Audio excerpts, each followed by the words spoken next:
68편 1절부터 보시겠습니다. 하나님이 일어나시니 원수들은 흩어지며 주를 미워하는 자들은 주 앞에서 도망하리이다. 연기가 불려가듯이 그들을 몰아내소서. 불 앞에서 미리 녹음같이 악인이 하나님 앞에서 망하게 하소서. 의인은 기뻐하여 하나님 앞에서 뛰놀며 기뻐하고 즐거워할지어다. 하나님께 노래하며 그의 이름을 찬양하라. 하늘을 타고 광야에 행하시던 이를 위하여 대로를 수축하라. 그의 이름은 여호와이시니 그의 앞에서 뛰놀지어다. 그의 거룩한 처소에 계신 하나님은 고아의 아버지시며 과부의 재판장이시라. 하나님이 고독한 자들은 가족과 함께 살게 하시며 갇힌 자들은 이끌어내사 총통하게 하시느니라. 오직 거역하는 자들의 거처는 메마른 땅이로다. 시편 68편 수제의 는 다윗의 시로 되어져 있고 인도자를 따라 부르는 노래로 이렇게 소개가 되어져 있습니다. 우리 교재를 보시게 되면 일단 한쪽 가로 4번 전체의 내용이 65편서부터 72편까지 하나님 찬양으로 간 곳이라고 이렇게 구분을 해놨습니다. 68편은 모데시 때부터 하나님의 언약궤를 예루살렘으로 옮긴 다윗 때까지의 이스라엘의 과거 역사와 현재의 복된 상황 그리고 미래의 영광을 노래한 대서사시이다. 다윗은 단순히 이스라엘의 역사가 어떻게 진행되어 왔는지를 언급하기보다는 하나님께서 자기 백성을 위해 어떤 일을 행하셨으며 이스라엘을 통해 어떻게 자신의 섭리를 온 세계에 드러내셨는가를 증거하고 있다. 일단 그렇게 증인을 했는데 혹자들은 68편에 대한 내용을 우리 사무엘하 10장에 언급되어지는 아람과 암몬이 연합을 갖다 해서 공격을 갖다 했던 사건 그런 것이 배경이 아니냐 이렇게 혹자가 보는 것도 있습니다. 왜냐하면 그 요단강 동편에 있는 지명을 언급을 했다 하기도 하고 그런 내용 때문에 아마 그러는 것 같습니다. 그러나 이제 그 고난이라고 하는 그거는 우리 다윗이 받았던 그 고난은 일단 개인적인 그 민족적 그런 그 고난을 우리가 볼 수가 있습니다. 다윗의 고난이에요. 그래서 다윗처럼 허다한 전쟁을 치른 장수도 없죠. 그만큼 이제 고난을 받아왔는데 그 다윗의 고난은 한마디로 끝없는 대적으로 인해 가지고 하나님께서 이미 언약을 갖다 했는데 이 언약 지금 유다 지파로부터 왕의 홀이 떠나지 않겠다고 하는 그 언약을 인해 가지고 기름 부음을 받았지만 초대 왕인 사울이라든가 또는 자기 아들들이라든가 또는 이제 연접되어져 있는 그런 나라로부터 끊임없이 하나님의 언약이 방해받는 이런 그 일들이 있게 되어집니다. 물론 하나님의 언약을 방해하는 역할을 하는 것은 그 머리 되는 것은 사단이죠. 사단 아래 이제 놓이게 되어지게 되면 사울이 되어졌던 또는 압살롬이 되어졌던 또는 가까이에 있었던 친구들이 어떤 아니면 이웃 나라가 되어졌던 이것이 전부 사단의 메인바 되어진 사람들이 방해하는 도구로 쓰는 일들이죠. 우리가 이런 사단이 어떻게 도구를 사용해 가지고 하나님의 언약을 방해하는가 이거는 우리 주님께서 약속을 하시기를 음부의 권세가 무너뜨리지 못하는 이제 교회를 세우신다고 하잖아요. 그것이 주는 그리스도시고 살아계신 하나님의 아들이십니다. 라고 하는 신앙 고백 위에다 이게 주님의 몸된 교회를 세우신다고 이야기를 했기 때문에 이 교회는 끊임없이 음부의 공격이 있을 수밖에 없는 겁니다.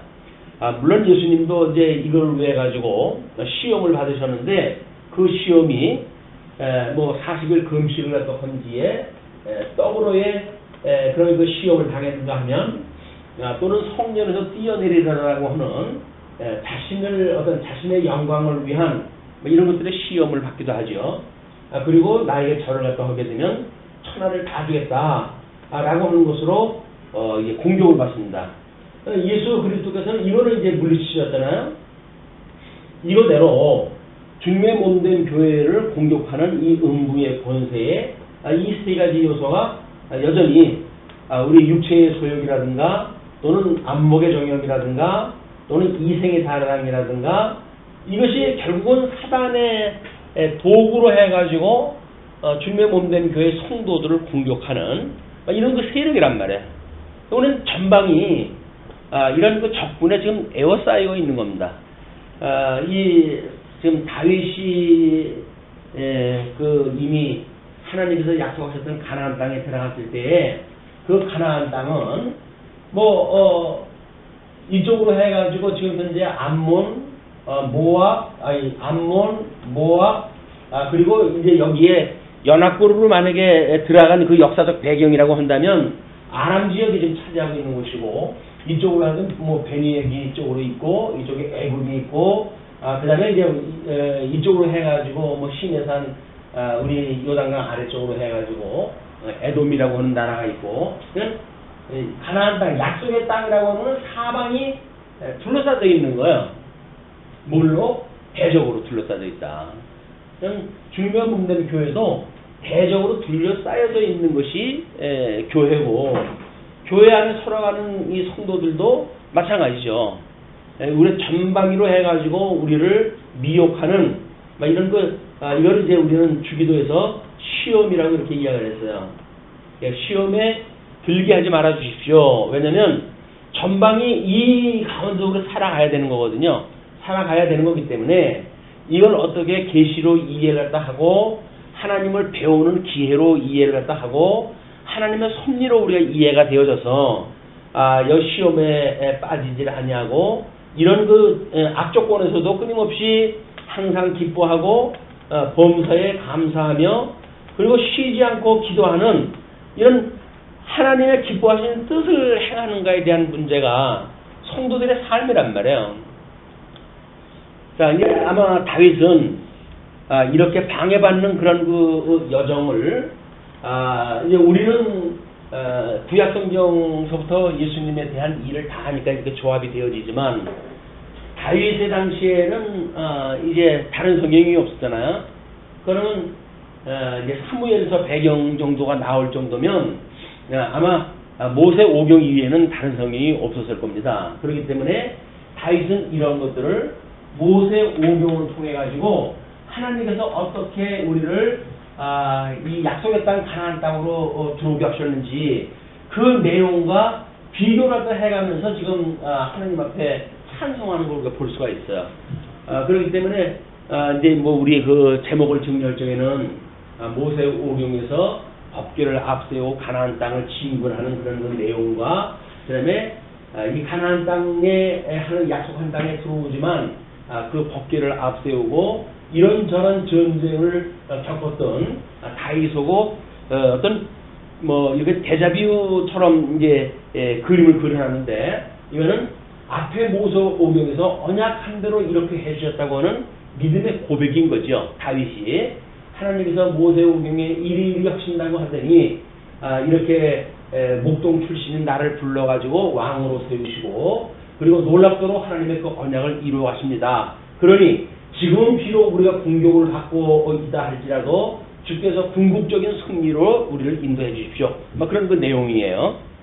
자, 그래서 그 1절서부터 6절까지의 내용이 악인의 멸망과 의인을 보호하시는 하나님이라고 이렇게 이야기를 했고 아마 특별히 요 68편에다가만 제가 하나님의 속성에 대한 거를 쭉 연결되어지는 어떤 그 성경과 거기에서 하나님의 속성을 우리가 볼 수 있지 않을까 해가지고 속성을 소개해드렸어요. 1절서부터 6절까지 악인의 멸망과 의인을 보호하시는 하나님이라고 하는 관점에서 취의적 신실성이다. 하나님께서 이런 다윗에게는 아픔의 역사고 환란의 역사지만 이건 하나님께서 의를 이루어 가시기 위한 이런 그 신실성을 보여주시는 우리 하나님의 속성을 우리가 볼 수가 있다고 하는 그런 맥락으로 소개를 해드렸어요.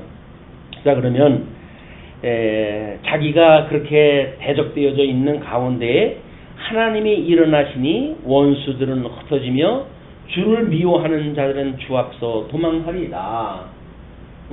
하리이다라고 하는 것은 미래형으로 되어져 있는 걸로 보아가지고는 이런 모세 오경에서 언약되어진 그래서 너희들이 이 가나안 땅을 차지할 거라고 하는 그런 그 약속을 바라봤을 때 비록 우리가 왕국을 여기서 이루고 성전을 이루고 이렇게 해가지고 명실상부 통일 왕국을 이루기 전이지만 대적 때 끊임없는 방해가 있을 것이고 그럼에도 불구하고 우리 하나님께서 그 의를 위해서 예루살렘 성에 이제 그 시온 성에 성전을 지게 하시고 하나님의 이름을 두신 그 성전을 지으실 때까지 우리를 보호하실 것입니다.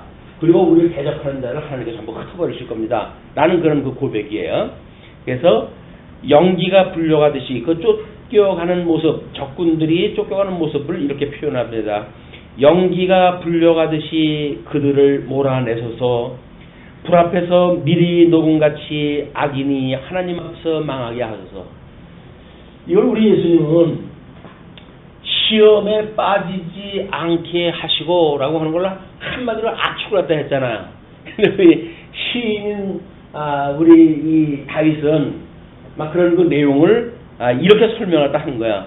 연기가 불려가듯이 아마 이거 안개가 자욱했을 때 햇빛이 해가 돋고 그리고 그 안개가 언제 있었느냐는 듯이 흩어지는 그런 그 모습들을 우리가 쉽게 볼 수 있을 터인데 그렇게 그들을 몰아내시고 불 앞에서 미리 녹은 것 같이 촛등이 그 녹는 것 같이 악인이 하나님 앞에서 망하게 하소서. 이것이 우리가 음부의 권세가 무너뜨리지 못하는 교회를 세우신다고 했던 이거에 우리가 이런 그 신앙 고백을 하면서 살아간다고 한다면 우리들의 이 대적에 대하여 끊임없이 우리가 사모하는 그런 그 내용이기도 합니다. 지금은 우는 사자와 같이 우리를 공격할 수 있겠죠.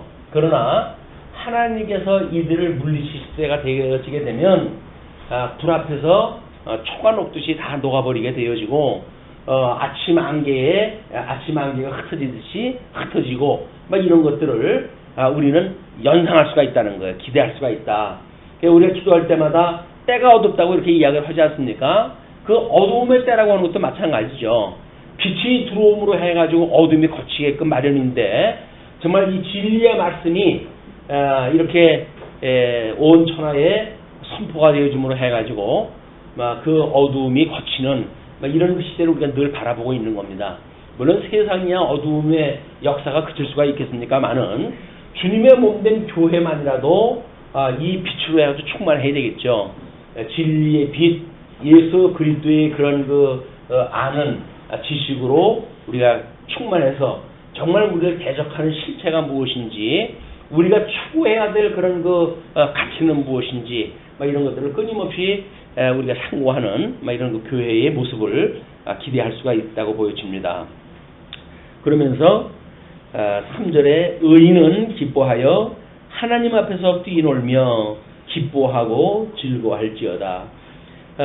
이 기뻐하고 뛰어논다고 하는 것이 그냥 이스라엘 백성들이 약속하신 땅이기 때문에 거기서 어떤 방해가 없이 여기서 평안을 유지한다고 했을 때 이들이 그 평안함 때문에 기뻐 뛰고 여기서 말했던 것처럼 즐거워하고 하나님 앞에 뛰어놀 수가 있을까? 그건 없을 것 같아요.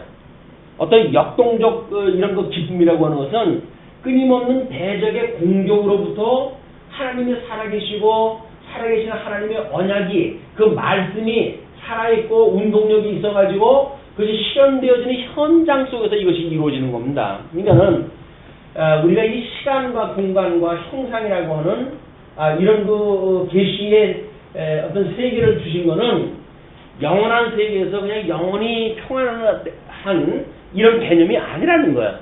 근데 우리는 이 땅에서 끊임없이 어떤 그런 그 평안만을 추구를 하니까 그러니까는 이런 하나님의 기쁨, 즐거움 이런 것이 역동적으로 만들어지는 거 아니에요. 그냥 그래서 그냥 그날이 그날인 것 같고 그냥 하나님 믿으니까 그냥 복 주셔가지고 대대로 우리 집이 잘 먹고 잘 산다 이렇게 살아가는지도 모르죠. 그래서 3대를 예수 믿는 가정을 보게 되면 대부분 평안한 가정들이에요. 근데 거기서 역동적으로 기쁨이 있느냐? 그게 아니라는데 이제 아픔이 있는 겁니다. 왜? 선대의 그 역동적인 신앙을 통해 가지고 가정이 지금 이제 이루어진 거 아니에요. 그것이 싸움에 임했던 1세대는 그런 가운데 기쁨이 있었어요. 그러나 그 다음 때에 가게 되면 무풍지대에서의 평안이기 때문에 그저 뭐 몸에 배인 대로 아주 신앙생활의 그런 문화적 배경 속에서 신앙생활도 할 수밖에 없잖아요. 그러니까 신앙생활은 반듯하게 한 것 같아요. 사람의 모습들이 정말 반듯한 것 같아요. 뭐 교회 생활이나 신앙생활이나 뭐 흠잡을 데가 없는 것 같아요. 근데 과연 그들이 그렇게 기쁨이 충만한 그런 그 경험을 하는가에 대한 문제는 유감스럽게도 그들한테 주어지질 않습니다.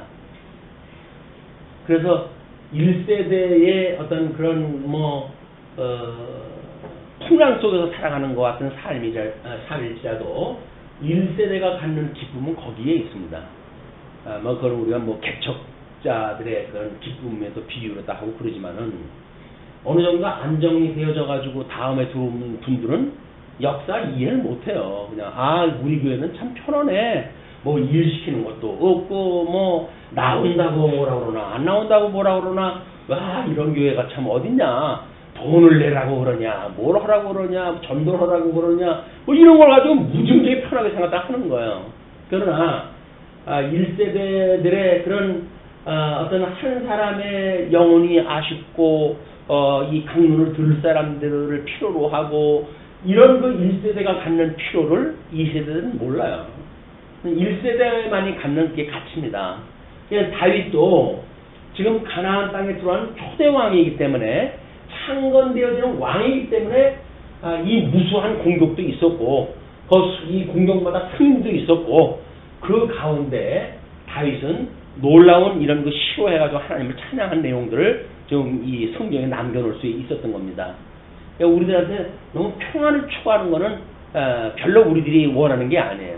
우리가 추구하는 거는 대적을 하나님께서 어떻게 막아주시는가, 내 목전에서 어떻게 하나님의 언약이 지금 성취되어지고 있는가, 우리들의 이 육체의 소유가 좀 만연되어져 있는 우리들을 말씀이 살아있어가지고 어떻게 의의 실현으로 해가지고 나의 이 경험 속에서 드러나고 있는가 라고 하는 것이 중요한 거거든요.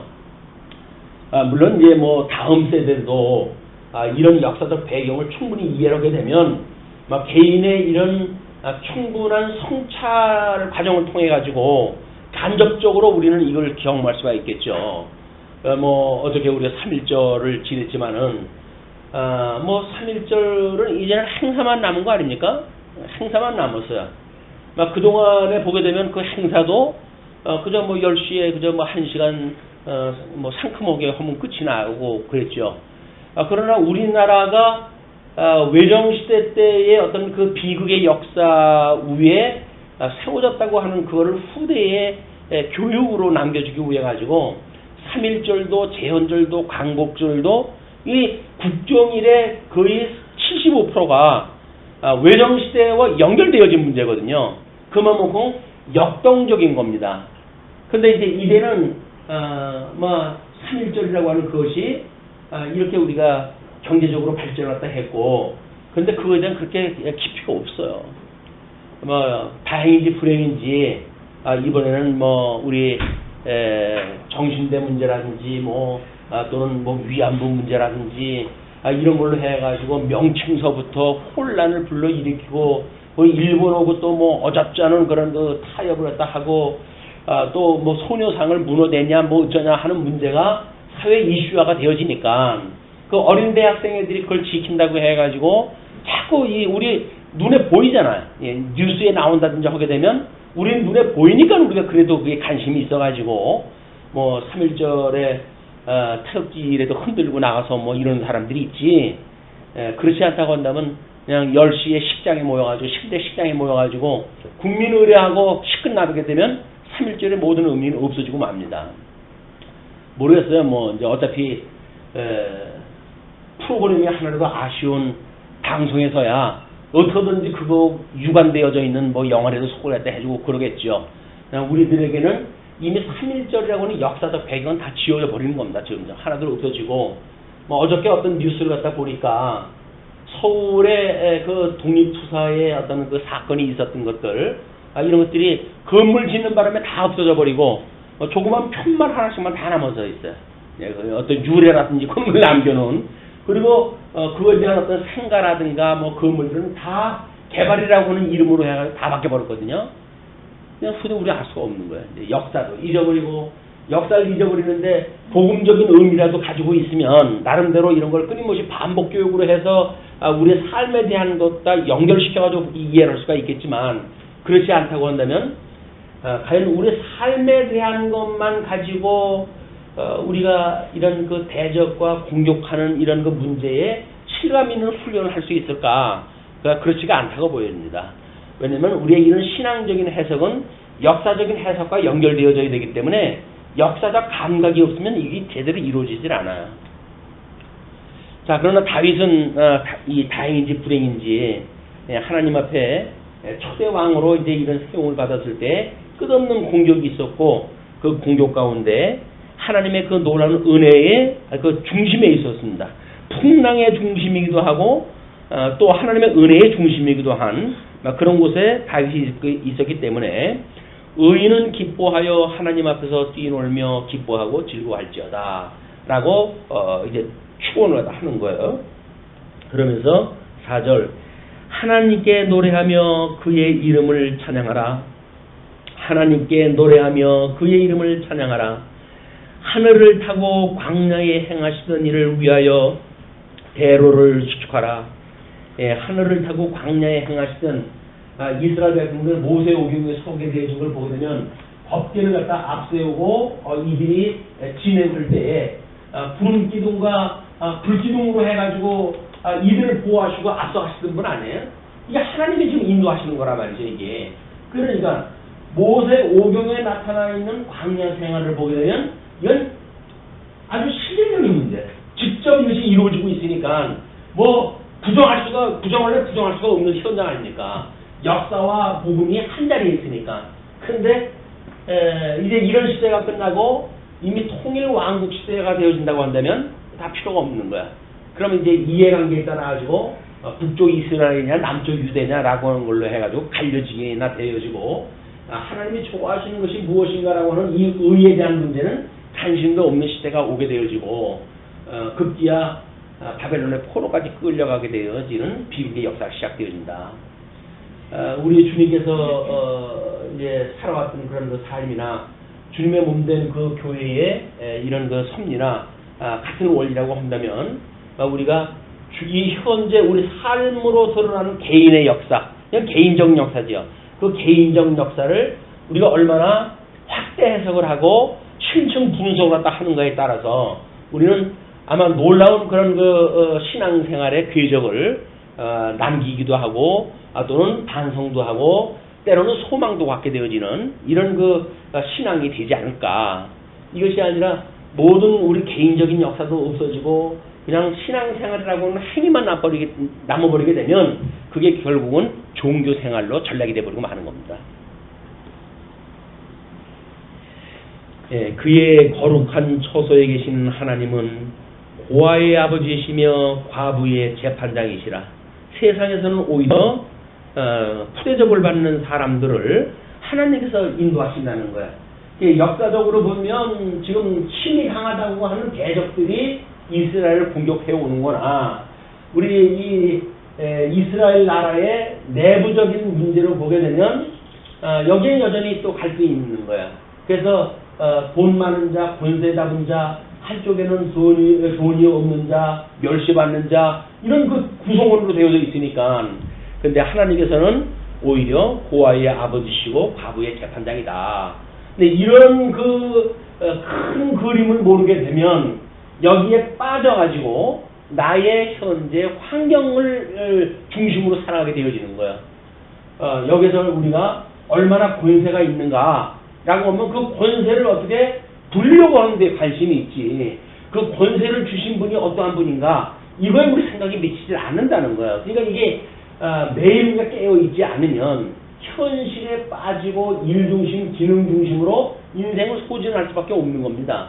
끊임없이 이런 역사를 섭리하시는 하나님, 지금도 살아계셔서 만사와 만물을 하나님의 기뻐하시는 뜻을 따라 섭리하신다고 하는 것이 깨달아졌을 때 우리는 그 하나님을 신앙을 갖다 하는 신앙생활이 가능한 거지요. 이런 가정이 없다고 한다면 그냥 종교 행위로 해가지고 전략이 되어가지고 다른 사람들은 모르죠. 뭐 번듯하게 살아가는 것 같으니까. 근데 이거는 아무런 의미가 없어요. 전부 확실한 무덤 같아가지고 그 속에는 온통 썩은 것들이 있는데 겉으로는 거룩하다고 이야기를 하니까. 근데 우리는 끊임없이 육체의 소욕과의 전투에서 하나님이 우리를 점점 의의 실현으로 역사해 가는 걸 체험할 때마다 하나님을 함께 있음을 깨닫게 되어지고 그래 그분의 역사를 우리가 인정하게 되어짐으로 믿고 찬양을 하게 되어지는 거지 뭐 내가 뭐가 잘나가지고 내가 이걸 한다든지 이런 그 개념이 아니다. 네, 그래서 하나님이 고독한 자들은 가족과 함께 살게 하시며 갇힌 자들은 이끌어내사 형통하게 하시느니라. 하나의 이제 구성원을 갖다 만들어 가시는 거죠. 이게 주님의 몸된 교회고 다윗이 노래한 이제 그 창건되어진 하나님의 나라를 이야기하는 거겠죠.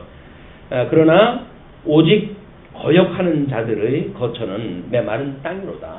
그래서 하나님의 일을 방해하는 자들은 뭐 힘이 있고 뭐 형편이 좋아가지고 공격하는 것 같지만 끝내 그들의 거처할 곳은 메마른 땅이다. 그래서 메마른 땅, 그걸 우리가 광야라고 그러고 광야를 사단이 거처하는 곳이라고 무슨 이야기를 하는 거예요. 그러니까 예수님이 왜 시험을 받으러 광야로 나가셨는가? 이런 구약적 역사적 배경 때문에 메마른 땅으로 이걸 우리가 보통 이 이스라엘 백성들을 공격했던 자들이 가야 될 곳이고 그들이 결국은 사단에 속해져 있는 사람들이기 때문에 이 세력이기 때문에 사단에 거처하는 곳이 메마른 땅이고 그것이 광야다. 그런 개념으로 이제 광야라고 하는 곳으로 우리가 이름이 되어지는 겁니다. 자, 7절로부터 10절을 보시게 되면 광야 유랑과 가나안 정착을 주관하시는 하나님, 그래서 신정적 전능성이라고 하는 것 측면에서 지금 하나님께서 어떻게 광야를 유랑하게 하시고 가나안을 정착하게 하시는지 그런 그 내용을 10절까지 정리를 했어요. 그래서 하나님이여 주의 백성 앞에서 앞서 나가사 광야에서 행진하실 때 이제 진이 머물러 있을 때가 있고 행진할 때가 있잖아요. 근데 그 나갈 때는 하나님께서 앞서 가지고 나가셨다. 그 다음에 땅이 진동하며 하늘이 하나님 앞에서 떨어지며 저 신의 산도 하나님 곧 이스라엘의 하나님 앞에서 진동하였나이다. 하나님의 임재했을 때 그 율법을 주시기 위해서 신의 산에서 임재하실 때에 그런 뭐 그렇게 높고 이 참 움직일 수 없는 반석 같은 그런 그 선도 진동하다 했다는 거죠. 그러니 하나님께서 앞서 진행하다 할 때에 온 천지가 좀 떨고 있는 그런 그 모습을 이야기합니다. 하나님이여 주께서 흡족한 비를 보내사 주의 기업이 공핍할 때에 주께서 그것을 경고케 하셨고 기근에 대한 이야기예요. 기근. 우리 여기서 이 세 가지의 육체의 소요, 안목의 정욕, 이생의 사랑이라고 하는 것도 세 가지로 압축을 해서 하게 되면 우리가 기근, 그 다음에 질병, 그 다음에 전쟁, 이 세 가지 요소라고 그러지 않았어요? 그러니까 결국은 하나님 앞에서 이 기근이라고 하는 거는 땅이 메말라가지고 곡식을 못 내는 문제니까 농경사회에서 가물었다고 하는 거는 이 경제 문제 아닙니까? 그 다음에 질병이라고 하는 것은 생육하고 번성하라고 했는데 질병이 됨으로 해가지고 모든 사회적 하나님의 언약에 이제 그 방해를 받는 문제죠.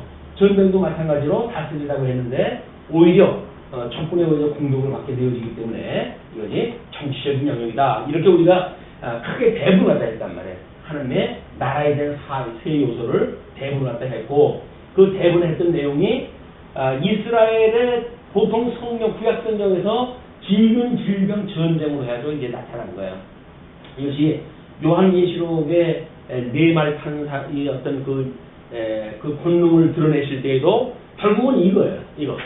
물론 그 100마를 탄 사람은 이제 하나님의 의를 드러내기 위한 이 독자적인 것이고 그 나머지 세 마를 탄 그 권세는 바로 나라의 3대 요소를 이야기했던 것이다. 그러니까 의와 나라가 어떻게 왜곡되어지는지에 대한 이야기야. 하나님이 언약하셨던 것과 상관없이 적그리스도들은 이 의와 나라를 왜곡하는지에 대한 문제를 가지고 하나님께서 주신 권능을 4분의 1씩 하나님께서 주시지만 이 착한 백성들을 훈련시키고 징계하고 경책하고 뭐 교훈을 갖다 하고 하기 위해서 4분의 1을 권세를 주시는 거예요. 그것이 이들에게 주셨던 권세란 말이에요. 지금 이 대적하는 그 권세들한테 4분의 1만 준 거예요. 그러니까 회초리 정도로 이걸 갖다 쓰려고 했는데 이들이 힘 좀 주어지고 여건이 만들어지게 되면 완전히 몽둥이 역할을 갖다 해버리니까 착한 백성들을 갖다 두둑에 패는 거예요. 그렇기 때문에 이제 그들이 하나님 앞에 뭐 7 나팔 재앙을 갖다 한다든지 대접 재앙을 갖다 보게 되면 3분의 1의 재앙으로 등장이 되어집니다. 이것이 구약 역사의 이런 배경을 여기서 의미를 하고 있다는 거죠. 물론 대선지서에서도 우리가 이렇게 구분을 했어요. 그래서 이사야 선지서를 하나님의 의에 대한 이런 내용으로 보았고, 그 다음에 뭐 우리 예레미야, 그 다음에 에스겔, 다니엘이라고 하는 대선지서도 요 구조대로 우리가 이제 만들어 놓은 거예요. 그래서 구약 성경서부터 모든 구조로부터 이런 것이 하나의 원리로도 요한계시록까지 가기 때문에 구조적으로 우리는 이게 통일성이 있어요. 근데 이렇게 되어져 있지는 않습니다. 단순 반복이거나 뭐 이렇게 표현되어졌기 때문에 전부 그냥 늘어놓은 거예요. 늘어놓은 거. 그걸 어떻게 묶어가지고 구조를 만들어 놓은 것이 아니라 전부 늘어놨기 때문에 그걸 이런 구조로 이해하기에는 불가능하다. 다행히 우리가 이런 구조를 가지고 있기 때문에 뭐 우리 구약 성경 전체 선지서를 이해할 때도 또는 뭐 이런 세 가지 요소로 해야지 역사서를 이해할 적에도 이것이 하나의 그림으로 들어오잖아요. 우리는 성경이 말하고자 하는 의와 나라라고 하는 양대 언약을 하나의 그림을 가지고 우리가 가고 있다. 그래서 어떤 부분에 가더라도 우리는 풍성한 복음을 만날 수가 있는 거예요. 하나님의 은혜를 만날 수가 있다. 자, 그러면서 10절 주의 회중을 그 가운데 살게 하셨나이다. 하나님께서 경곡해 했던 곳에 약속한 땅을 그렇게 흡족한 비를 주시고 그리고 그것을 경곡해 하신 뒤에 이스라엘 백성들을 회중에 살게 하셨습니다. 하나님이여 주께서 가난한 자를 위하여 주의 은택을 준비하셨나이다. 끊임없이 가난한 자에 대한 이야기가 나오잖아요. 가난한 자. 그 가난한 자에 대한 그 이야기가 뭐 복음서에서도 수없이 그 가난한 자, 부자와 가난한 자에 대한 그 비유를 가지고 복음을 설명하는 이유가 돈을 많이 가지고 있지 말라는 이야기가 아니에요. 그것이 가난도 부자도 다 하나님께로 말미암았기 때문에 자기 것이라고 인정하지 말라는 거죠. 이건 내 거야 라고 하지 말라는 거예요. 다 주의 것이야 라고 인정하다 하라는 거예요. 그리고 그거는 기능적으로 이해하지 말고 계시적으로 이해했다 해라. 그것이 하나님께 주셨던 달란트의 이야기거든요. 선물로 다 받았던 것이지 뭔가 내가 창출해가지고 내가 노력을 갖다 해가지고 내가 그걸 그러니까 만들어낼 수가 있는 것들이 아니라니까요. 그냥 하나님의 은혜로 우리가 받게 되어진 거예요. 그런 뭐 내용들이야 뭐 우리 현실 역사 속에도 마찬가지 아니겠어요? 지금 뭐 흑수전이 뭐 금수전이 이런 거 문제가 나오는데 이런 거 문제도 세대가 바뀌게 되면 어떻게 뒤집을지 몰라요. 지금 현재 상황이 그렇다는 거지. 그러나 어쨌거나 뭐 현재 데이터를 보게 되면 돈 많은 사람이 뭐 가액 공부라든지 뭐 이런 거 이제 많이 하게 되어지고 인류 대학교를 갈 수가 있고 인류대표 나온 사람들이 좋은 직장 갈 수가 있고 라고 하는 어떤 사회적인 구조가 그렇게 되어져 있다는 거거든요. 근데 사회적인 구조는 어느 세월이고 그래요. 어느 시대고 그렇게 될 수밖에 없어요. 다만 복음을 아는 사람들이 그걸 어떻게 이해하다 하는가에 대한 문제죠. 이것이 주님의 몸된 교회에서 그나마도 이루어지는 경제의 원리고 사회적인 원리고 그리고 정치적인 원리란 말이야. 교회에서 사회적인 약자를 보호하는 데가 교회만큼 있는 데가 어디 있어요. 연약한 사람한테 일을 시킵니까? 모릅니까? 그냥 와가지고 공부를 하고 식사하고 가세요 이렇게 이야기를 하지. 교회 왔는데 뭐래 일 좀 하지 뭐 이렇게 시키지 않잖아. 이게 사회적인 약자에 대한 배려란 말이에요. 돈 없는 사람한테 뭐 빚내가지고 연보하라고 그러지는 않잖아요. 왜 그렇습니까? 사회적인 약자에 대한 배려란 말이에요. 그게 연보의 원리고 또 정치적인 원리도 마찬가지죠. 힘없는 사람한테 내가 장로니까 넌 내 말 들어 뭐 이래 가지고 압제하는 그런 것이 없는 것 아니에요. 이게 주님의 몸된 교회의 정치 문제란 말이에요. 어떻게 사회적인 약자에 대한 배려를 하는가 이것이 원래 우리가 가난했던 자들 아닙니까? 근데 주님으로 말미암아 부여로워졌다고 하는 걸 믿는 신앙의 고백으로 그런 행동이 나오고 그런 원리가 작동되어지는 거예요. 그래서 그걸 깨달은 사람들이 1만 달란트 탕감받았다고 하는 사람들이 믿음으로 만들어내는 역사가 100데나리온 빚진 자를 탕감해주는 역사로 드러나고 있다. 그건 신앙 고백입니다. 그거는 어떤 우리가 당위로 그렇게 해야 되는 것이 아니라 믿음의 고백으로 그런 행위가 나오는 거예요. 그래서 믿음의 열매, 성령의 열매 이렇게 우리가 하는 거죠. 의의 열매로 설명하는 것이다. 근데 이런 걸 잘못 이해하게 되면 시편의 다윗도 이렇게 말하지 않느냐, 그냥 이렇게 해야지 라고는 당위로 제시를 갖다 한단 말이에요.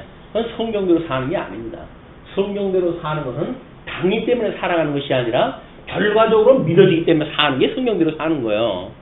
우리는 성경대로 산다면 그런 그 이야기를 또 이야기하면 그 얘기를 몇 번씩이나 하냐고 그럴까봐 말은 하지 않지만 성경대로 살자 그러니까 잘났어 그럴 거 아니겠어요. 성경대로 산다고 하는 의미도 모르면서 하는 이야기니까 뭐라고 이야기를 하겠어요. 예, 그런 거에 기기를 거 없다. 성경대로 산다는 이야기는 믿음의 선물로 받았던 이 믿음의 분량만큼 살아가는 거예요. 억지로 당위 때문에 성경이 그렇게 허락했기 때문에 한다든지 그런 것이 아니다. 성경을 보고 하나님의 섭리를 우리가 믿게 되어지다 보니까 만사가 하나님께서 섭리를 해가시는군요 라고 믿어지니까 우리가 포기도 되어지고 그러는 거지. 그게 믿어지지 않으면 어떻게 포기를 합니까? 그거를 안 돼요. 그게 믿어지지 않는데 어떻게 주 안에서 우리가 매일 죽을 수가 있겠어요? 죽을 수가 없죠. 어떻게든지 살아가지고 이걸 이루어야지. 근데 그 믿음을 알게 되어지게 되면 하나님의 섭리를 깨닫게 되어지게 되면 우리 매일같이 죽는다 그러잖아요. 매일같이 죽는다. 왜? 자기를 부인한단 말이에요. 너를 부인하고 나를 따르라 했던 주님의 그 말씀이 우리들의 그런 삶을 통해서 성취가 되어져 가고 있다. 우리 부인한다는 이야기는 얼마나 좋은 일인지 몰라요. 이런 세속적인 것, 그게 결국 시험에 빠지지 않는 척경입니다. 자, 그렇게 이제 하면서 11절서부터 18절까지 다윗의 왕권을 튼튼하게 하시는 하나님에 대한 그런 이름으로 해놨고, 거기서는 유기적 주권성을 우리가 생각해 볼 수가 있다고 보여집니다. 주께서 말씀을 주시니 소식을 공포하는 여자들은 큰 무리라. 예, 주님께서 말씀을 주시니까 그 소식을 공포하는 여자들이라고 하는 것은 이스라엘 백성들을 이야기를 하겠죠. 하나님의 아내로 지칭되어진 이스라엘 백성들, 신약적인 감각으로 이야기하면 주님의 몸된 교회 이렇게 이제 설명할 수가 있는 거예요. 그러니까 그 공포하는 여자들은 큰 무리라. 여러 군데의 왕들이 도망하고, 그러니까 이스라엘을 에워싸고 공격했던 왕들이 도망을 갖다 하고 도망하니 집에 있던 여자들도 탈취물을 나누도다. 전쟁에 나갔던 남자들도 물론이고 전쟁에 참가하지 않았던 사람들도 그 적군들의 탈취물들을 전부 나눠주는 이런 그 은혜를 잊게 되어진다 그 이야기입니다. 너희가 양 우리에 누울 때에는 이런 그 문제가 그러죠. 예수님이 예수 그리스도가 궁극적으로 승리를 했기 때문에 사단의 머리를 치신 거 아닙니까? 그렇기 때문에 그들이 도망을 갔고 물론 남은 그 세력들이 주님의 몸된 교회를 공격을 해오고 있지만 여전히 예수 그리스도의 궁극적인 승리의 탈취물을 우리가 은혜로 지금 받고 있는 거예요. 그게 뭐 어떤 걸로요? 남은 고난에서 이기는 모습으로 드러나고 있는 겁니다. 남은 고난에서 이기는 모습으로 우리 주님께서 주신 탈취물을 갖다 우리가 얻는 거예요. 아, 요거 하나님께서 우리 선물로 주신 의의 선물이었군요. 그래가지고 우리가 나름대로 하나님 앞에 뭐 육체의 소욕, 안목의 정욕, 이생의 자랑으로부터 시험에 빠지지 않는다고 한다면 주님께서 주신 탈취물을 나누는 일입니다. 그게 탈취물이라고 생각하게 되면 얼마나 우리한테 그 기쁨이 충만하겠어요. 근데 내가 잘 싸워서 이겼다고 그러면 우리 공치사하기 바쁘죠. 그렇기 때문에 사랑은 결코 자기를 자랑하는 것이 아닌 거예요. 사랑은 철저하게 주님께서 했다고 하는 걸 인정하는 일이기 때문에 그렇습니다. 너희가 양 우리에 누울 때에는 그 날개를 은으로 입히고 양 우리에 누울 때에 그 날개를 은으로 입히고 그 깃을 황금으로 입힌 비둘기 같도다. 우리 양 우리의 주의 은혜로 이제 우리가 승리해가지고 평안을 얻는 그런 모습을 비둘기한테 비유를 갖다 하는데 그 비둘기를 날개를 은으로 입히고 그 깃을 황금으로 입힌 비둘기 같다 이렇게 표현한다 한 거야. 비둘기의 그 색깔이 기억이 나십니까? 아마 뭐 어떻게 나름대로 보게 되면 이런 그 빛을 발하는 나름대로 빛 방향에 따라 가지고 이런 그 빛을 발하는 그런 뭐 빛이 반짝반짝 나는 그런 그 비둘기 모습을 연상하실 것 같습니다. 비록 약한 그런 그 비둘기지만 하나님께서 평안하게 하셨을 때에는 대적으로부터 복을 얻다 하실 때에는 그 날개가 은으로 입힌 것과 같고 그 깃은 황금으로 입힌 모습과 같다 그런 이야기죠. 이것이 연약한 성도들의 모습이기도 합니다. 하나님께서 그걸 보고 기뻐하신다는 거야. 말이 됩니까? 하나님께서 다 하시고 그리고 하나님께서 우리한테 시험에 빠지지 않게 하시고 그리고 여기서 악에서 구원하신 것도 주님인데 그리고 우리 보고 착하다 이렇게 이야기하는데 착하다. 아유 예뻐. 어떻게 이렇게 예쁘니 그래요. 근데 말이 안 되는 것 같지만 우리 부모님들이 갓난아기를 볼 때 그런 그 모습 아닐까요? 아이 똥 싸고 뭐 젖달라고 앵앵거리고 뭐가 그렇게 예쁘겠어요. 근데 그 똥 하나 싸는 것도 예쁘게 똥 하나 싸는 것도 그렇게 예쁘게 보이잖아요. 그게 사랑이기 때문에 그러는 거거든요. 근데 조금 이제 머리가 커지게 되면 그짓하면 또 이제 우리 혼나지. 나이가 몇인데 어리광분이냐고 해가지고 남을 할 거야. 이거는 사랑의 눈으로 보지 않고 이제 그때서부터는 우리 구성원으로 이미 여기 구성원 중에 뭐 우리가 나름대로 너도 밥값을 해야지 라고 하는 거에 작동하기 시작을 한 거거든요. 예쁘게만 볼 수 있다고 한다면 얼마나 좋은지 모르겠습니다. 근데 우리는 이제 또 그렇게 하면은 애들이 버릇이 없고 또 사회의 적응력도 떨어지고 이런 여러 가지를 염려해가지고 그래서 나름대로 이제 양질의 교육을 하지요. 사랑의 배도 들고 뭐 이렇게 이제 하지만 14절 전능하신 이가 왕들을 그 중에서 흩으실 때에는 살몬의 눈이 날린 같도다. 그래서 이 높은 곳에 있는 바로 어디요? 살몬이라고 하는 늘 뭐 눈이 덮여져 있는 그곳에 눈이 날린 같이 하나님께서 열왕들을 흩어버리시겠다 그 이야기죠. 뿐만 아니라 바산에 사는 하나님의 산이며 바산에 사는 높은 산이로다. 바산에 사는 요단 동편 땅에 있는 거예요. 그래서 아까 이야기했던 이게 아람과 암몬과의 연합전을 폈던 사무엘하 10장에 그런 그 역사적 배경을 가지고 있지 않는가라고 보는 겁니다. 그러나 우리처럼 광의적으로 이런 해석을 해나가게 되면 사실은 어떤 장소냐 시간냐라고 하는 그거는 어떤 근거가 되거나 이렇게 될지는 몰라도 풍성한 이런 그 내용으로 설명이 되어지기 때문에 국한에 어떤 제한되지는 않습니다. 그게 거기가 아니다 한때 뭐 지금도 그런 그 주장하는 분이 있어요. 요 시내산이 율법을 수령한 곳으로 보통 이해를 하잖아요. 이스라엘 백성들이 홍해를 건너가지고 여기서 율법을 받고 그리고 광야 40년을 살았다 이렇게 이야기를 하는데 중동에서 오랜 기간 뭐 이렇게 이루셨던 어떤 분이 율법을 받은 곳이 이곳이 아니라는 거예요.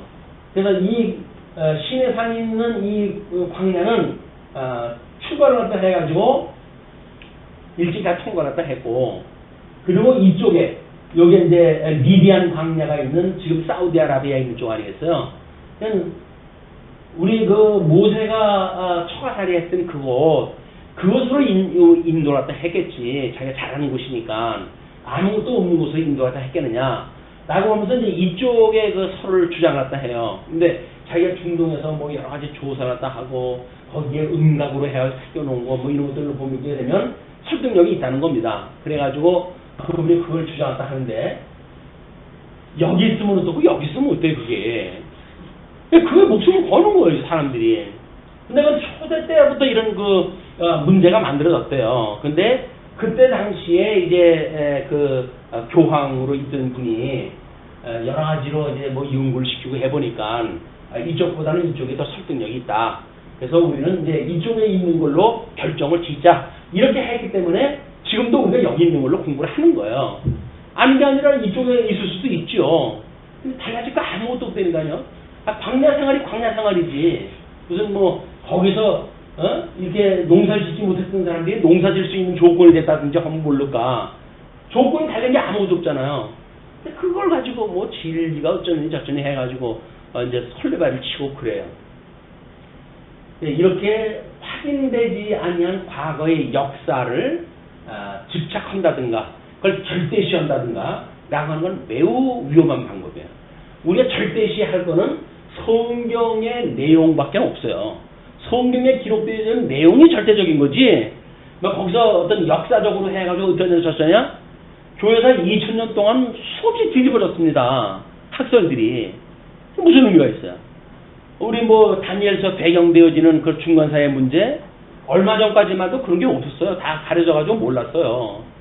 그런데 뭐 이제 그런 그 역사가 드러나고 밝혀지고 이렇게 하다가 보니까 그 메대라고 하는 나라가 그냥 나라가 아니네. 큰 제국이었었네. 그렇다고 한다면 마땅히 메대 라고 하는 그런 그 나라를 바사와 하나의 나라로 보는 거에 문제가 있다. 라고 하는 그런 관점으로부터 로마 제국까지 끌어들여야 되는 제국의 역사가 바뀐 거예요. 이제 우리 다니엘 해서에서.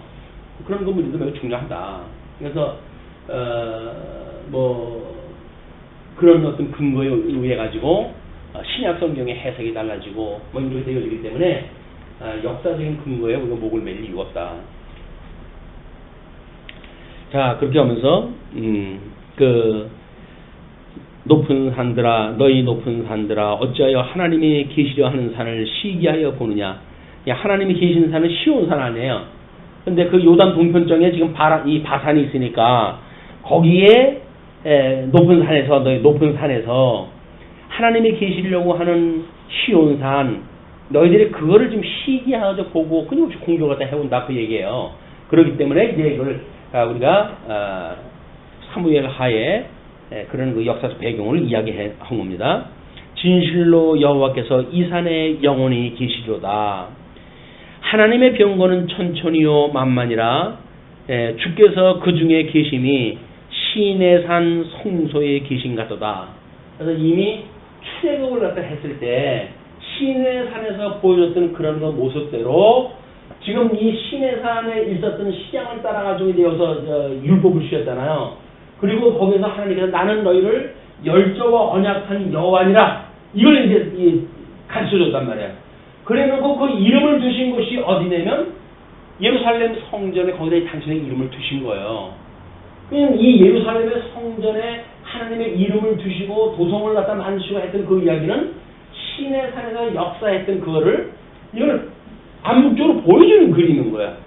모세오가 언약되어진 대로 좀 이루어졌다는 걸 보여주는 모습이다. 그렇기 때문에 시내산 성소에 계신 같다. 주께서 높은 곳으로 오르시며 사로잡은 자들을 취하시고 선물들을 사람에게서 받으시며 반역자들로부터 받으시니 여호와 하나님이 그들과 함께 계시기 때문이로다. 그래서 결국은 택자든 불택자든 하나님을 찬양하는 이런 그 도구로 궁극적으로 쓰시되 이와 같이 바로의 강박함을 드러내시기 위해서 하나님은 하나님의 그 언약을 10번씩이나 변개케 하는 이런 역사를 하신다. 어떻게 보면 하나님 능력이 없는 것 같잖아요. 그러나 바로의 마음을 강박해 해가지고 10번씩이나 변개케 하는 그런 과정 중에 자기의 장자를 다 치게 되어지니까 여호와다. 너희 언약대로 되어질 거야. 그러니까 나가. 그렇게 되어진단 말이야. 하나님을 인정하게 되어지는 역사가 이루어지는 겁니다. 자, 그러면서 이제 19절서부터 23절까지 백성을 구원하신 하나님에 대한 이야기가 소개되어집니다. 19절입니다. 날마다 우리 짐을 지시는 주 곧 우리의 구원이신 하나님을 찬송할지로다. 이 부분은 아주 신약적인 그 표현 같아요. 우리 짐을 지시는 주, 참 대속주로서의 그런 그 하나님을 이야기를 구원하시는 하나님이니까 20절 하나님은 우리에게 구원의 하나님이시라 사망에서 벗어남은 주 여호와로 말미암거니와 그의 원수들의 머리 곧 죄를 짓고 다니는 자의 정수리는 하나님이 쳐서 깨트리시리로다. 그래서 결국은 어린 양 권세로 해서 철장 권세로 그 어둠의 권세 무너뜨리는 사망의 권세를 주께서 말씀하시기를 내가 그들을 바산에서 돌아오게 하며 바다 깊은 곳에서 도로 나오게 하고 내가 그들을 심히 치고 그들의 피에 내 발을 잠그게 하며 내 집에 개의 혀로 내 원수들에게서 제 분깃스럽게 하리라 하시도다. 결국 자랑하던 모든 것들을 하나님께서 무너뜨리시고 결국 구원하다 하시고 택한 백성들의 보잘것없는 그런 그 집에 있는 개를 통해서도 그 분깃을 얻게 하신다고 하는 내용이 소개가 되어지는 겁니다.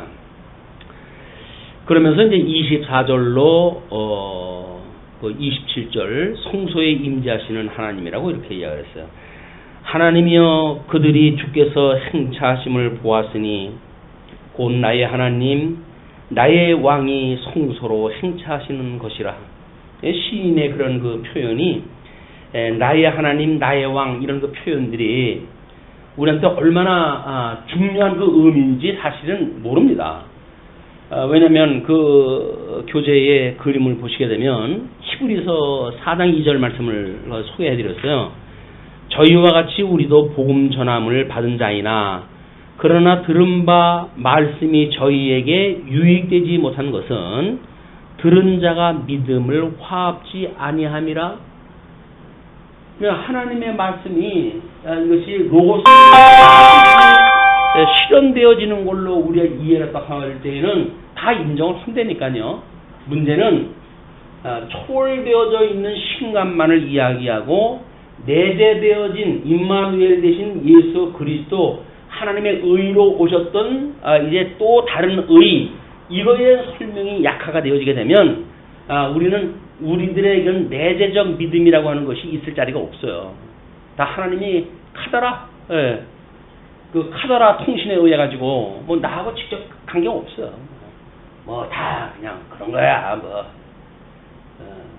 그렇게 해가지고 특별할 것도 없고 이렇게 되어지기 때문에 우리가 각자를 향한 이 시대의 이 장소에 있는 나에게 왜 이런 어둠의 문화와 또는 빛의 문화가 공존하는 곳에 나를 두셨는가 라고 하는 문제를 우리가 확인할 방법이 없다.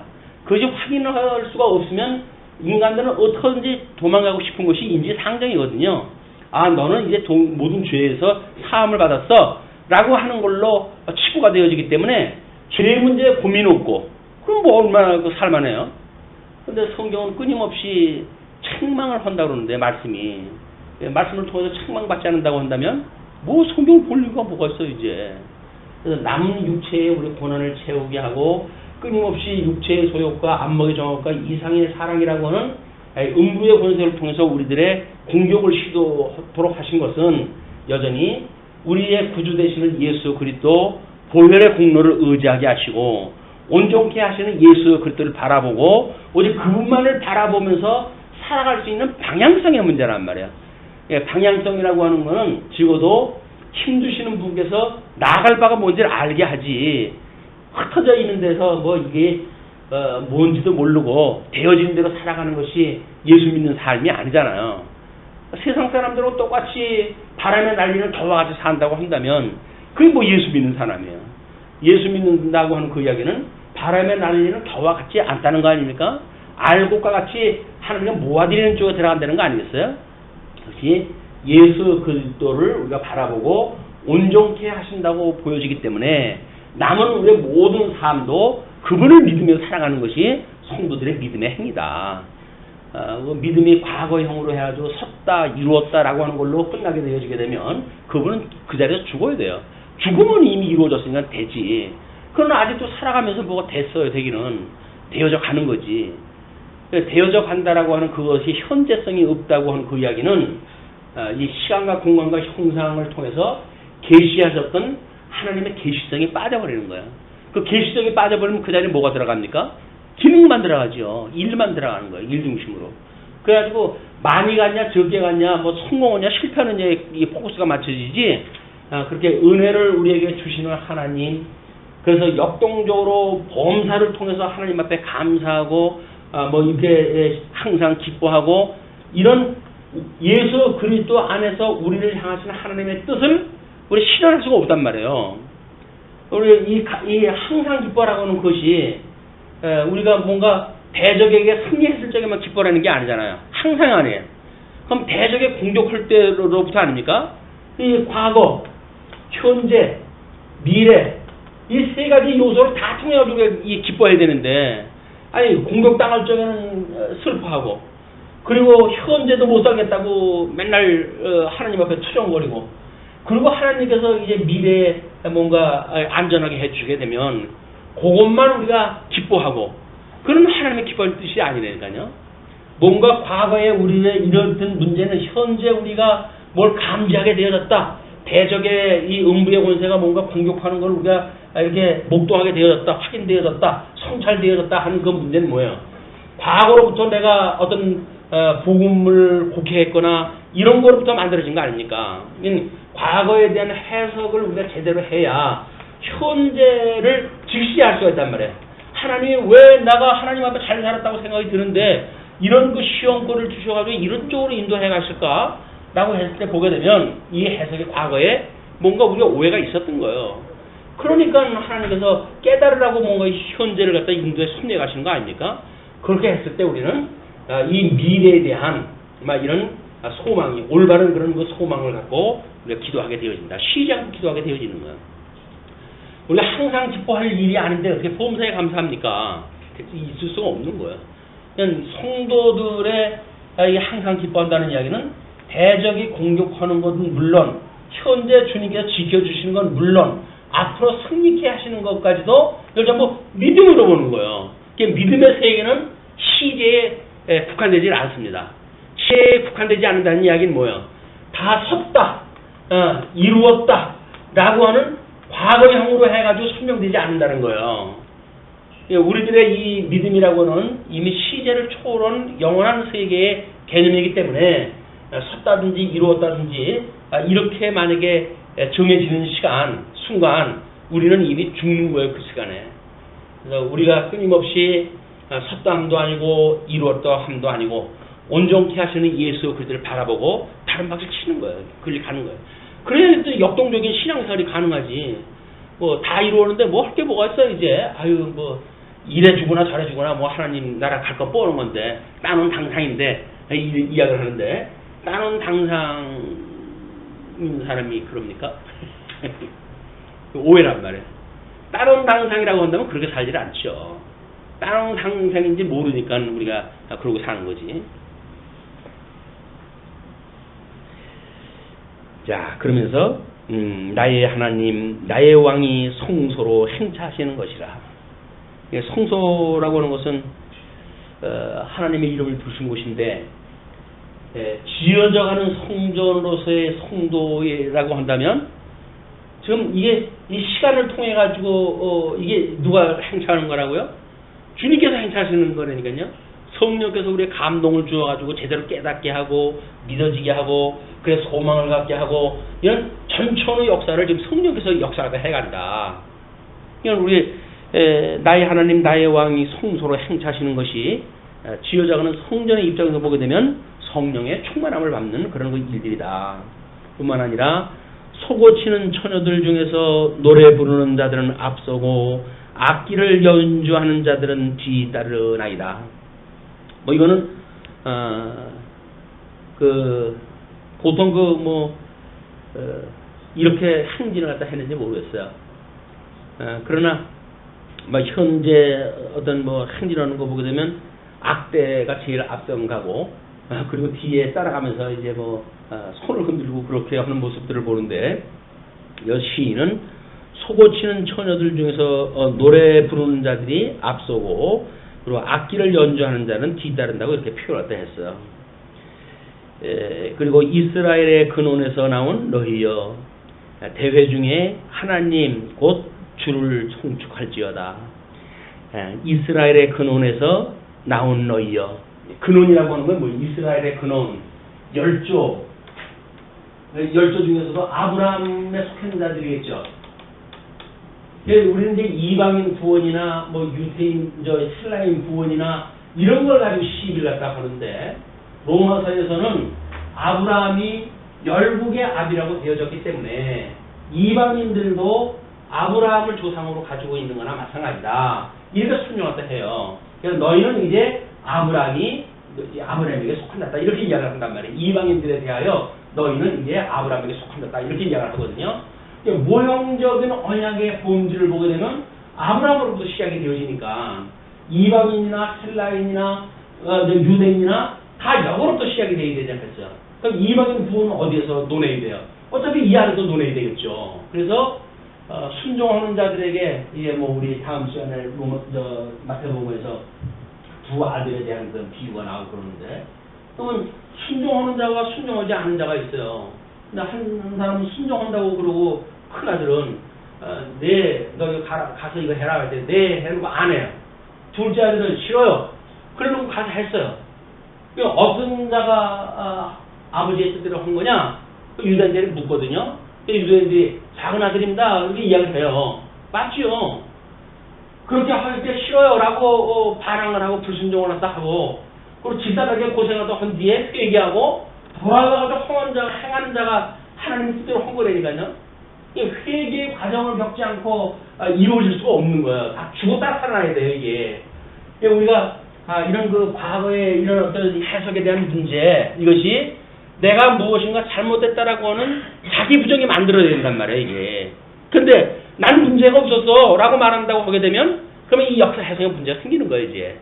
우리의 역사 해석을 할 때 끊임없이 과거에 대한 문제로 우리를 볼 적에는 내가 이런 부분이 부족했고 이런 부분이 부족했지. 이런 것이 깨달아졌을 때 현재 주어진 하나님의 의미를 깨달을 수가 있고 그리고 더 하나님의 뜻에 가까운 쪽으로 우리가 소망을 두고 가게 되어진다. 이 방향이 그렇게 될 수밖에 없는 거거든요. 그런데 나는 문제가 없어. 나는 과거에도 문제가 없어. 라고 하는 사람은 현재도 분명히 문제가 있는데도 불구하고 모르는 거예요. 모르니까 소망도 어디가 이 방향이 맞는지 모르죠.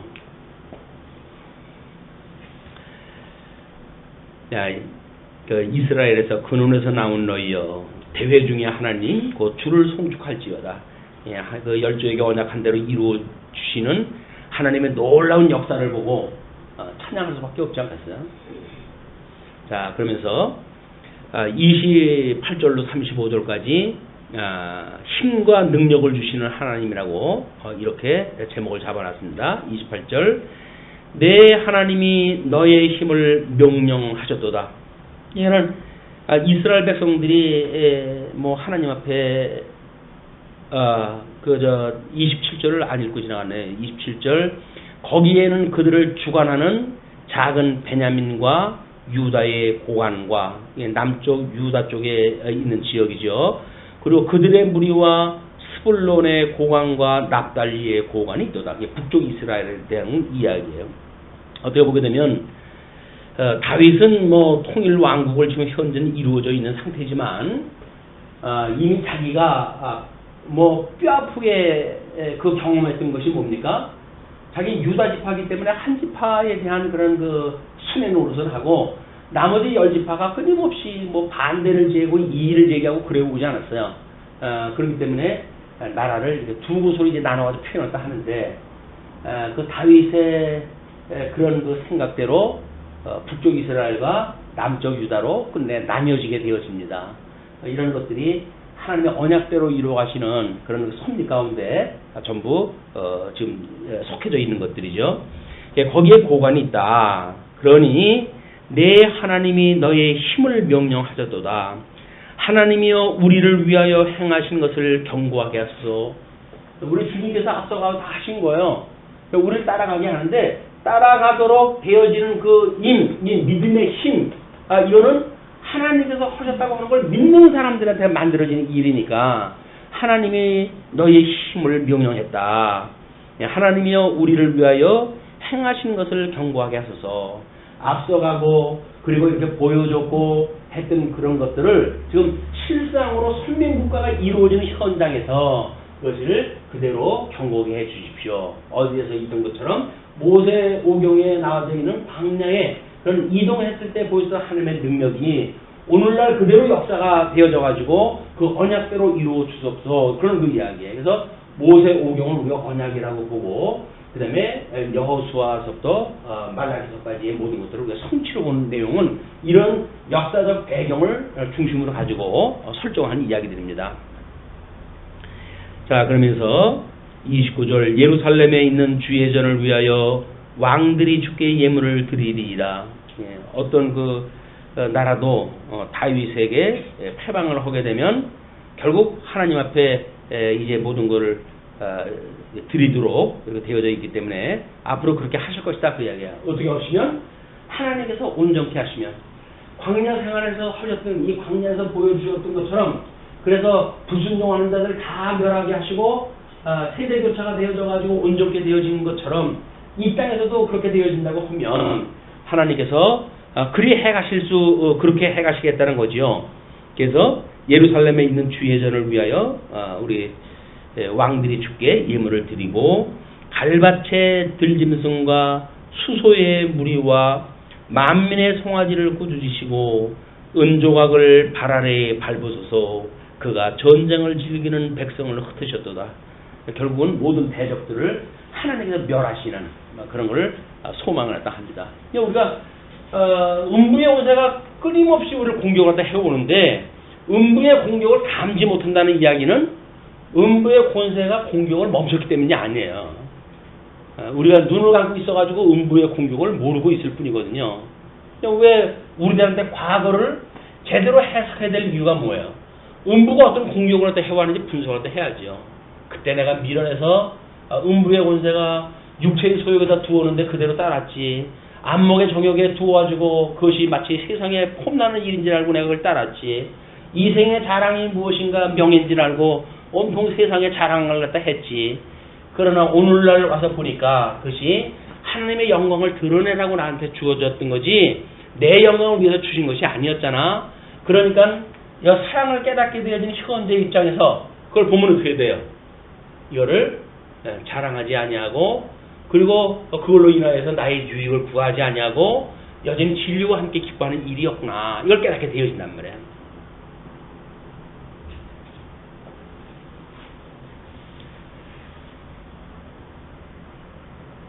갈밭의 들짐승과 수소의 무리와 만민의 송아지를 꾸짖으시고 세상의 모든 짐승들을 다 그렇게 하시고 그리고 그 은조각을 발 아래에 밟으셔서 모든 그 통치의 언약을 주셨던 대상들 그런 걸 주께서 직접 밟으시고 그가 전쟁을 즐기는 백성을 흩으셨도다.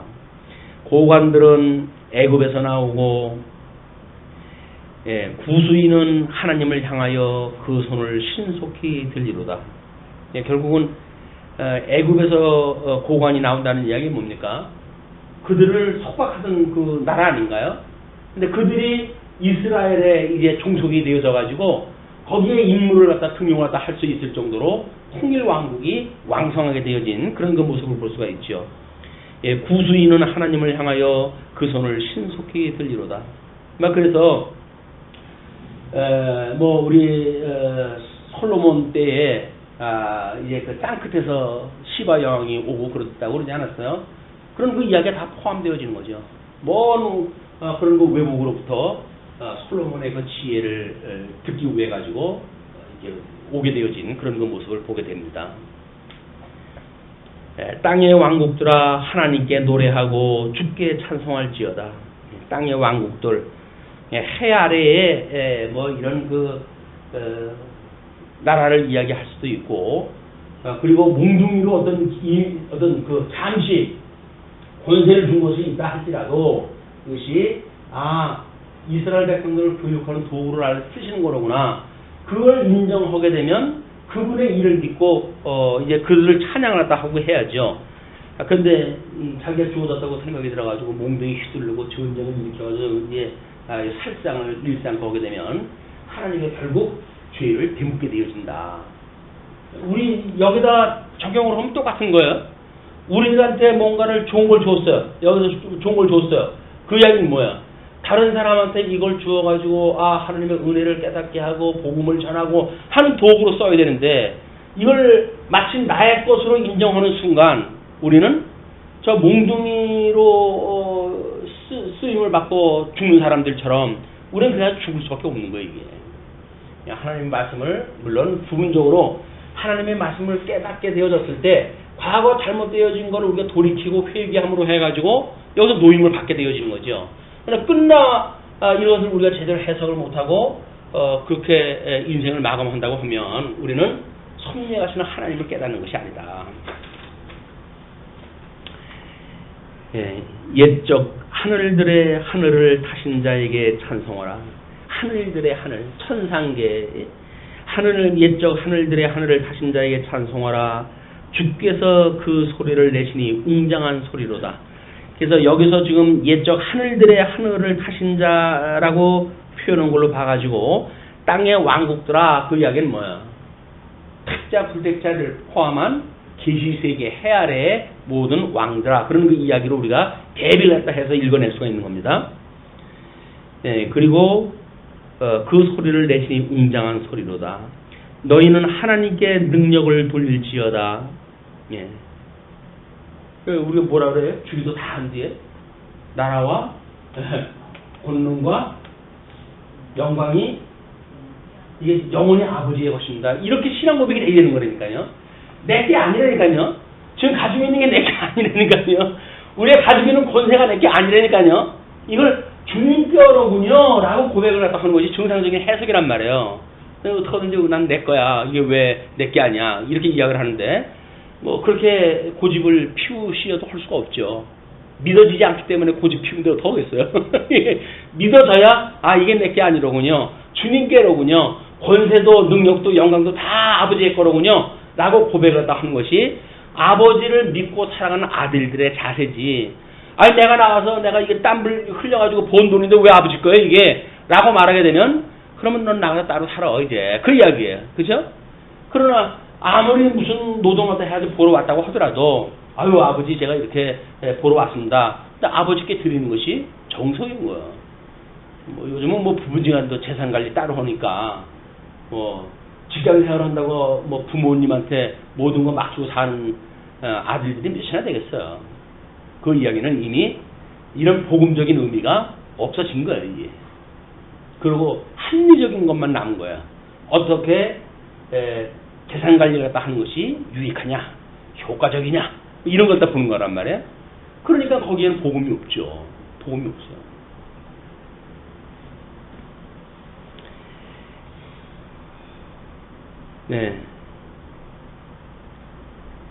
그 35절 끝으로 이렇게 이제 끝을 맺습니다. 하나님이여 위엄을 성소에서 나타내시나이다. 위엄을 성소에서 나타내시나이다. 성소 이름을 두신 곳이니까 하나님의 이름이 지금 이런 역사가 흘러나는 거죠. 언약대를 만세를 이루어 가신다.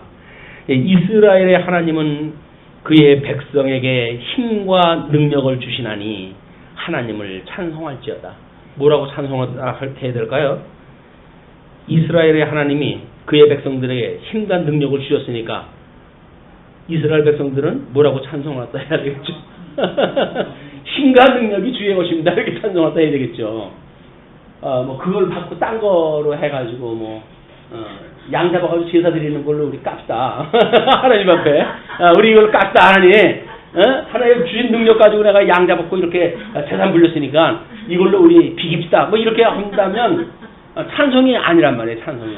야 그러려고 한다면 내가 이자를 놓고 차라리 이자를 놓지 너한테 그 돈을 왜 줬겠냐. 너한테 장사해가지고 이문 남기라고 줬지.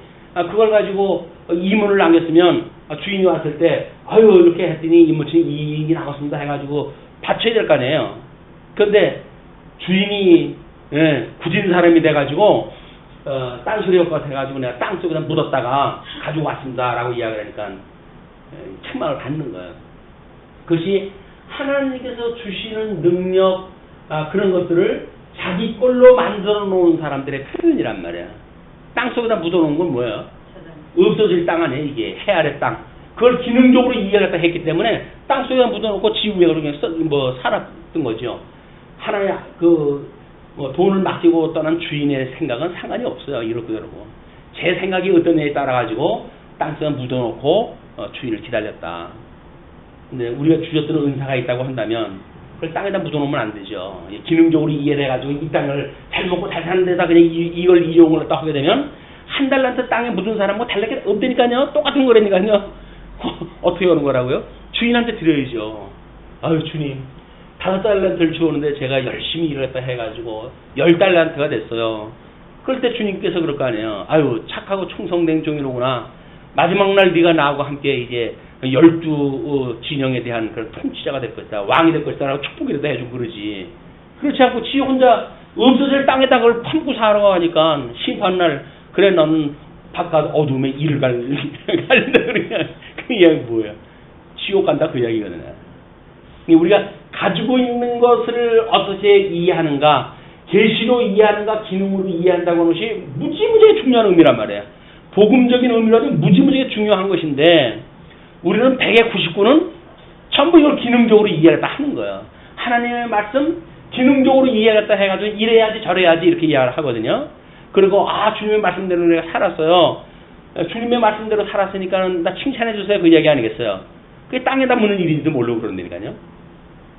우리는 아무것도 할 수 없는 나를 도대체 우리 하나님께서는 어떻게 이 믿음을 주시고 이 믿음으로 힘을 주셔가지고 이런 그 일들을 계시의 역사를 이루셨습니까? 나는 조각목과 같아가지고 화목으로밖에 쓸 수 없는 인생인데 하나님께서 어찌하여 나를 이런 힘을 줘가지고 이런 일을 하게 하셨습니까?